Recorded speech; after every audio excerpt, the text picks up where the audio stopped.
What's up, everybody? I'm back, man. We just finished UFC Rio. Man, I went, let's see, 1, 2, 3, 4, 5, 6, 7. 5 for 7 tonight, man. That's not too bad. I won the Julia Pilastri fight, BM Mesquite fight, Marcus Aswell over Ivan Almeida. I lost the Mario Pinto, Jonathan Denise fight. And then I lost the fucking Montel Jackson over Davison Figueiredo fight. But Joel Alvarez came through, gets the win. I had the prop bet with the knockout for Joel Alvarez. That didn't go through, but I still had the overall win. And then the big win, the main event, was Charles Oliveira, who I had to win over Mateus Gamrot. And the prop bet, Charles Oliveira by submission. He gets it done. Man, great win for Charles Oliveira. He really needed that. And I know I was one who brought it up too, the speculations of him coming back too soon. But he gets it done.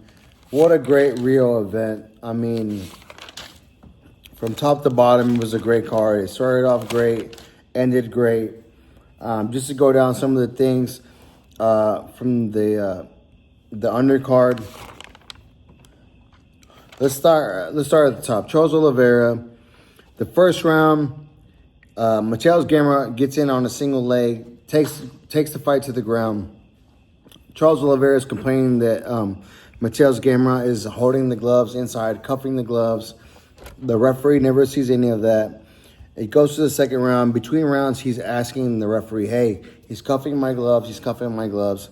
Doesn't really matter. Second round, he gets to the ground. Charles absolutely dominates Mateus Gamrot on the ground in the second round. Finds his way to the back. They're fighting for position, jockeying position. I mean, Gamrot, don't get me wrong, Gamrot was doing everything he could to try to keep a 2-on-1, to not get the arm around the chin or under the chin. But Charles, that's where he lives, man. He lives in that space. He gets it. He gets the rear naked choke, second round submission. Hats off to Charles Oliveira. And then the better thing about that is the call out after. Michael Bisping asked him, what do you want next, Charles? Of all the things you've done, you've won titles, you've defended, you have the most bonuses, the most wins in the lightweight division. What do you want next? My man, he calls out Max Bless Holloway for the BMF title. I would love to see that fight. I don't know if Max is booked yet, but please, Dana White, Hunter Campbell, Sean Shelby, take my fucking money. I want to see Charles Oliveira versus Max Holloway BMF title. Take it. Take my money, please. I'll pay for that. I know you're going to Paramount streaming service, but I'd still pay for that fight. Show me that fight. Give me that fight. That's what we want to see. Great main event. Charles Oliveira gets it done over Mateus Gamrot. Go to the co-main event. Figgy, Montel Jackson. Figgy comes out, lands a big takedown in the first round, controls the fight, dictates the pace. Second round is more of the same. He comes out, does the same thing, puts Montel Jackson on his back. Montel fights a little bit more, makes a scramble, but it's still, after those first takedowns, he was already kind of weary, and he couldn't really open up. And then Figgy kept head feinting him, and then he would go back to the striking, land some big leg kicks, big heavy body kicks. Montel Jackson just did not show me anything that he showed me in the fights before. I thought Montel Jackson could have ran away with this fight early if he just did what he needed to do, but he didn't. And Figgy made a fool out of me and cost me my parlay. Shout out to Davison Figueiredo, man. He wins 29-28. Split decision, though. So one judge did have Montel Jackson winning 29-28. It was a split decision. To be honest, I thought it was 30-27 for Figgy the whole way. At the most, 29-28 on all three judges. But one judge had Montel Jackson winning 29-28 for a split decision. The feature fight, Vicente Luque, Joel Alvarez. I had Joel Alvarez winning. He was a big favorite. He should have won. He did win. But the prop bet that I had was Joel Alvarez by knockout. He didn't get the knockout. There was a controversy in the first round. Joel Alvarez catches him with a left hook. Vicente Luque backs up, holds his eye like it was an eye poke. He goes down. The ref stops the fight. They stop the action. And it's like 2 minutes where Vicente Luque is just standing there. And they show the replay, and it was not an eye poke. It was a legit shot. It came this way. He landed with the thumb knuckle right in the eye, which is a legit shot. It's the same shot that Brandon Moreno hit Davison Figueiredo in their fourth fight to regain the title. It's an absolutely 100% legit shot. The referee saw the replay, but still allowed Vicente Luque another minute and a half to regain himself, to recoup, and then they restarted the fight. If that would have never happened, if he would have looked right away, let the fight continue, and then looked at it after, I think Joel Alvarez would have got the knockout that I had bet on. He didn't, but he still wins. Joel Alvarez. So those are my 2 for 2. Montel Jackson cost me.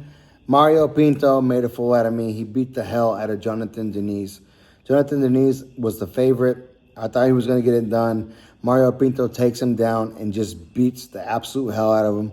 And then even better yet than the fight, afterwards, he tries to tell Michael Bisping that he doesn't speak English. And at the very end, he goes, I've been practicing my English a little bit. And then goes on to speak the perfect King's English. Shouting out to his team because he's been living in England. He's from Portugal, and he lives in England now training. He speaks the perfect King's English. Makes a fool out of all of us 2 times in a row. Not only getting the win, but speaks perfect King's English. Gets the win. The first fight on the card was Ivan Almeida versus Marcus Aswell. Aswell from Houston, Texas. Shout out to him. He gets the win by submission in the second round. Wow, what a fight. That was a good performance by Michael Aswell, and he deserves that fight. And then, so that was my other pick. Bia Mesquite, she was a huge favorite. I think she closed almost at minus 700.